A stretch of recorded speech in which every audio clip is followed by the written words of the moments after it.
नमस्कार, मैं अमित। आप देखना शुरू कर चुके हैं जन नेटवर्क।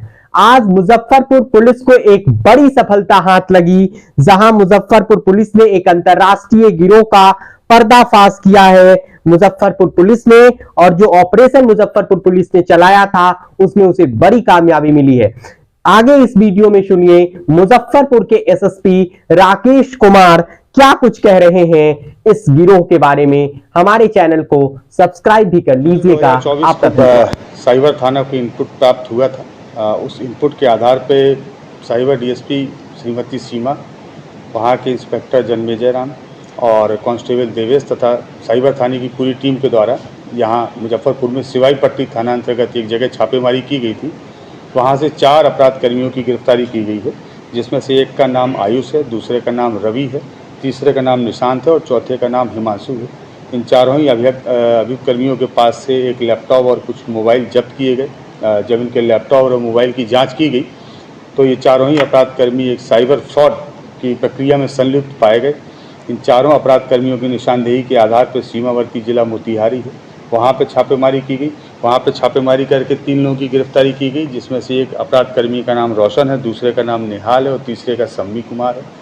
इन तीनों के पास से काफ़ी बड़ी मात्रा में एटीएम कार्ड्स, डेबिट कार्ड्स, विभिन्न बैंकों के पासबुक, चेकबुक और मोबाइल्स बरामद हुए। कुछ रजिस्टर्स भी बरामद हुए, जिसमें बहुत लंबा हिसाब किताब है। इसके उपरांत फिर बेतिया ज़िले में भी रेड की गई। वहाँ से 4 अपराध कर्मियों की गिरफ्तारी की गई है, जिसमें से एक का नाम मुरारी है, दूसरे का नाम नवीन है, तीसरे का नाम राजकुमार है। इस प्रकार से कुल 11 अपराध कर्मियों की गिरफ्तारी की गई है। इन 11 अपराध कर्मियों के पास से लगभग 93 लाख रुपए को हम लोगों ने अभी फ्रीज कराया है, जो साइबर फ्रॉड की मनी है। और ये इनके कनेक्शन जो है वो लगभग 3 से 4 देशों के साथ थे, जहाँ से डिफरेंट जगह से कॉल आती थी। कॉल आने के बाद में इन लोगों के और इनके परिचितों के अकाउंट्स में पैसे आते थे और उस पैसे का ट्रांजैक्शन जो है करते थे। एक निश्चित अमाउंट की राशि कमीशन के रूप में लेके ये लोग बाकी की राशि विदेश भेज देते थे। इन सभी के पास से एक लैपटॉप है, एक टैब है, 36 सिम कार्ड्स हैं, 13 मोबाइल हैं, 21 एटीएम कार्ड्स है, बहुत सारे डेबिट कार्ड्स हैं और बहुत सारे ऐसे दस्तावेज प्राप्त हुए हैं, जिससे एक बहुत बड़े गैंग का खुलासा हुआ है।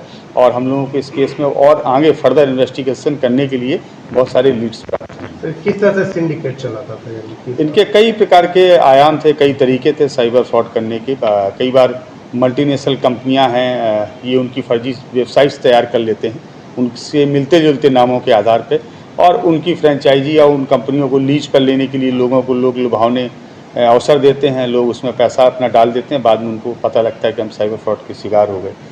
कई बार पब्लिक को कॉल करके बोलते हैं कि पुलिस ने आपके किसी परिजन को गिरफ्तार कर लिया है, उनको छुड़ाने के लिए एक निश्चित राशि का अमाउंट मांगते थे ये लोग।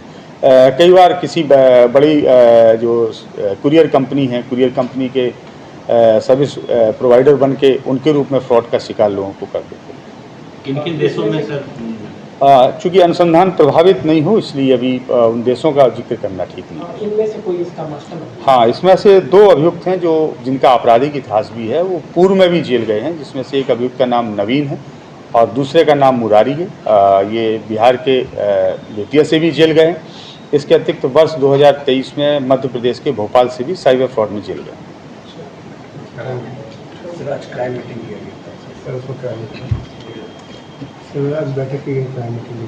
आज की अपराध समीक्षा बैठक में जिले के सभी थाना अध्यक्ष, सर्किल इंस्पेक्टर्स और अनुमंडल पुलिस पदाधिकारी, सिटी एसपी इत्यादि सभी लोग शामिल हुए थे। इस अपराध समीक्षा बैठक में विगत 1 माह के अंदर जो भी जघन्य अपराध हुए हैं, उनकी क्या प्रगति है, उनके उद्भेदन की दिशा में किस तरह से अनुसंधान कार्य कर रहा है, गिरफ्तारी या अनुसंधान में उनको क्या बाधाएं आ रही हैं, उसकी विवेचना की गई, समीक्षा की गई।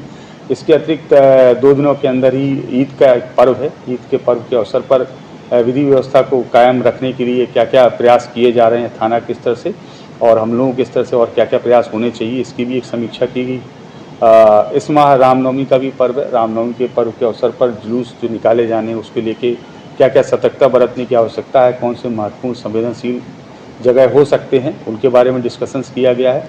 और जो आगामी लोकसभा चुनाव वर्ष 2024 में है, जिसकी वोटिंग इस ज़िले में 20 मई और 25 मई को है, उसके बारे में इन लोगों को संवेदनशील बनाया गया है और डूज़ एंड डोंट्स के बारे में भी अवगत कराया गया है। कि चुनाव के दौरान एक पुलिसकर्मी और पदाधिकारियों को क्या क्या कार्य करने चाहिए और क्या कार्य नहीं करने चाहिए।